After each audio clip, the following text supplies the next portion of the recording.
It's Friday, the 15th of February 2019. I'm Dan from themeparknut.com and this is Theme Park News in a minute. Let's get cracking.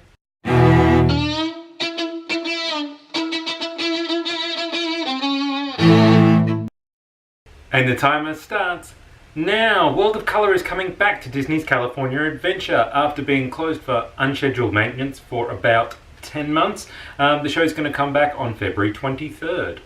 Kevin from the Pixar movie Up has started appearing at Disney's Animal Kingdom in Florida.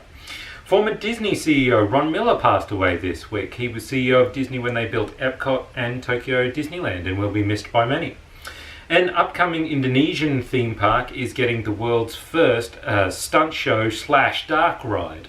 The park, Studio Bali, is working with Legacy Entertainment to build a ride that will be called Road Rage. Cedar Fair Parks have announced that they had a record attendance year in 2018, welcoming 25.9 million guests into their parks.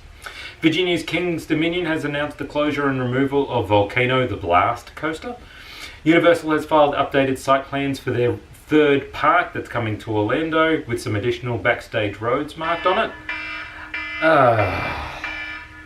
That's it for this week's Theme Park News in a minute. If you have any comments or questions, please leave them in the section down below. On Sunday, we're going to be uploading another video about Luna Park in Melbourne, this time about the 106-year-old roller coaster, the Scenic Railway, so check that out.